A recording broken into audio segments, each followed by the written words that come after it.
নমস্কার বন্ধুরা, আমি শিপু মজুমদার। আমার রান্নাঘরে আপনাদের স্বাগত জানাই। আজকে করব ঘুগনি একদম শর্টকাটে প্রেসার কুকারে দিয়ে। এখানে আছে ডাল, মটর ডাল ভিজিয়ে রেখেছিলাম। এটা হচ্ছে আলু কেটে রেখেছি। এখানে মিক্সির বাটিতে আদা, রসুন, পেঁয়াজ বেটে নিয়েছি। এবারে আমি প্রেসার কুকারটা বের করব, কারণ এখনও প্যাকেট খোলা হয়নি, প্যাকিং করা রয়েছে নতুন প্রেসার কুকার। দেখাচ্ছি।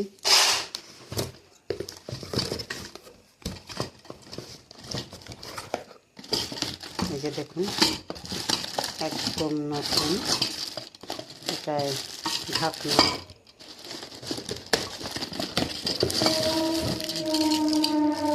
ঢাকনাটা এটা হচ্ছে মানে প্রেসারের ছিটি। এখানে হচ্ছে পুরো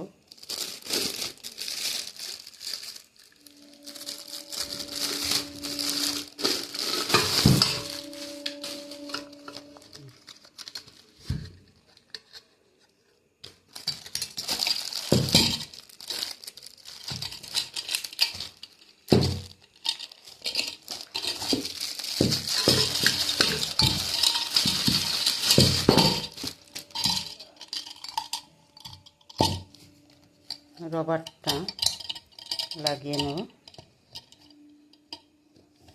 রবারটাও কিন্তু খুব সুন্দর রবার, একটু মোটা সোটা আছে। এবার দেখি লাগিয়ে কেমন সেটিং হয়। বেশ ভালো সেটিং হয়েছে, দেখুন একদম পুরো লক, খুব সুন্দর সেটিং হয়েছে। যেহেতু এখানটাও আটকানো যাবে ভালো, বেশ দেখছি। তুলে নিলাম। এবারে আমি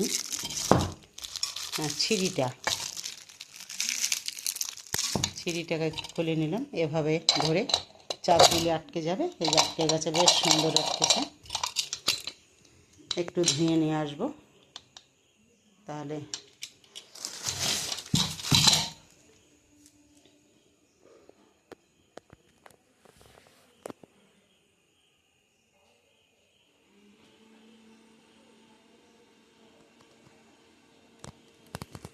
সব সময় বড় প্রেসারে রান্না করা যায় না, তাই ভাবলাম একটা ছোটো প্রেসার কুকার নিয়ে নিই।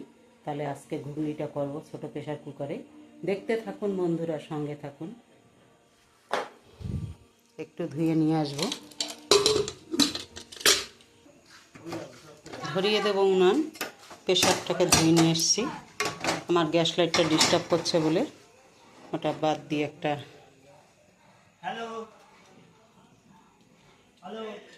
নতুন জিনিস দেখুন কিভাবে তাপমাত্রাটা উঠছে আস্তে আস্তে আস্তে আস্তে করে। দেখুন দেখুন, দেখতেই পাচ্ছেন তাপটা কিভাবে উঠছে। এর চারিদিকটা একই রকমের গরম হচ্ছে।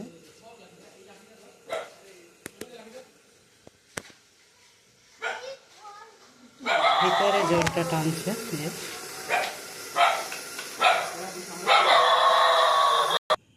কুকার গরম হয়ে গেছে, দিয়ে দেব তেল।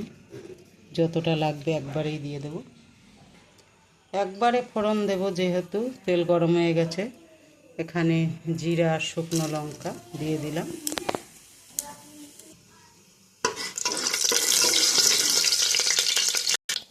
দিয়ে দেব একটা তেজপাতা। এবারে দেব আলুটা।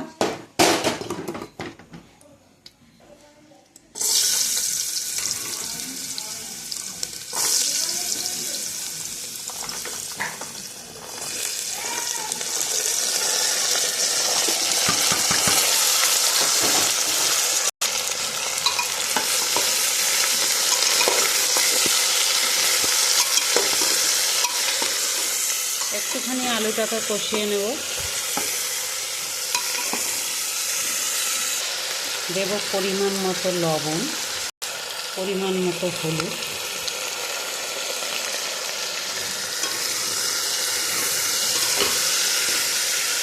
এবারে দেব আদা রসুন পেস্ট, আদা রসুন পেঁয়াজ তেল দিয়ে দেবো।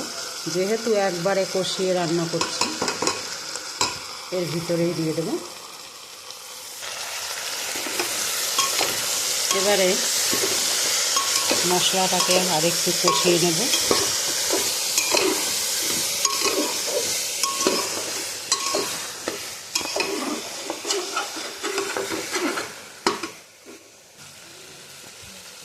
ধনের গুঁড়া,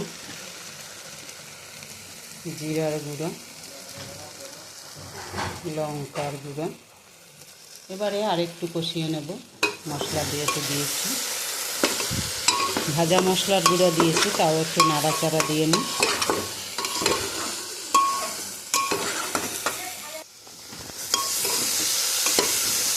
মিনিট দুয়েকের মশলা কষিয়ে নিয়েছি। এবারে দেব ডাল,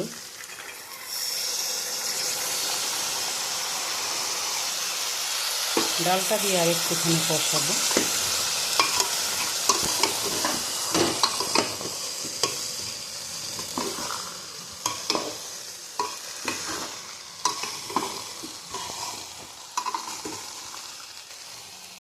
কষানো হয়ে গেছে, দেখছেন বেশ ভালো করে কষিয়ে নিয়েছি।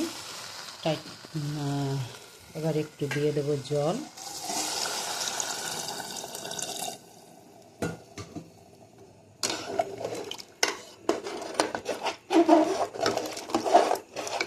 একটু নাড়াচাড়া দিয়ে নিলাম। এবারে দিয়ে দেব ঢাকনা, ঢাকনা দিয়ে আটকে দেব।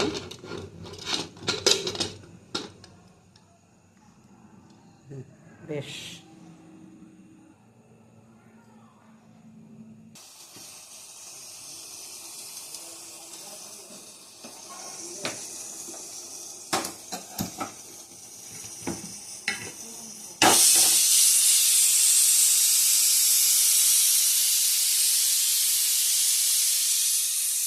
পাশে আমি চাটু বসিয়ে দিয়েছি। এখন রুটি বেলে নেব। আটা ছানা হয়ে গেছে, এবারে বেলবো রুটি। পাশে গ্যাস ধরিয়ে দিয়েছি। ডাল আর দুটো সিটি মারলে হয়ে যাবে। মোট 6টা সিটি দেব, যেহেতু দুপুরে ভিজিয়ে রেখেছিলাম ডালটা।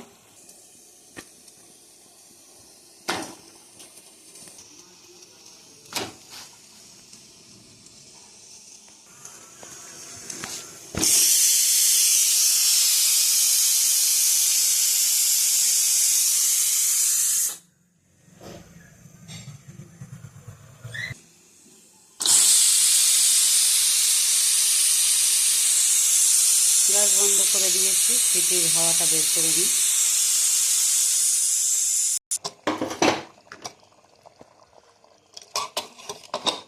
দেখুন বন্ধুরা, কত সুন্দর ঘুগনি হয়েছে। আপনারা বুঝতেই পারছেন, ফুটছে। দেখাচ্ছি নাড়াচাড়া দিয়ে, একবারে এক জলে। এবারে একটু দেবো গরম মশলা, সস, একটু চিনি স্বাদ আনার জন্য, সুন্দর গন্ধের জন্য একটু সস দেব, আর দারচিনি বা গরম মশলার গুঁড়ো দেব সুন্দর গন্ধর জন্য দিলাম গরম মশলা, দিয়ে দিলাম 2 চামচ সস, স্বাদ আনার জন্য দেব পরিমাণ মতো চিনি। যেহেতু ঘুগনি একটু চিনি না হলে হয় না, ঝাল মিষ্টি টক না হলে ভালো লাগে না। এবার একটু নাড়াচাড়া দিয়ে নামিয়ে নেব। একদম রেডি ঘুগনি। দেখুন কত সুন্দর মাখো হয়ে গেছে। এদিকে আমার রুটি হচ্ছে। তাহলে বন্ধুরা, একদম রেডি ঘুগনি। রুটি করেছি আমি, রুটি দিয়ে ঘুগনি দিয়ে খাবো। একদম কম মশলা রান্না করেছি। আপনারা এইভাবে কম মশলা রান্না করে খান, স্বাস্থ্যের পক্ষে ভালো। তাহলে আজকের মতো এই পর্যন্ত। নমস্কার, ভালো থাকবেন। এবারে গরম গরম ঘুগনি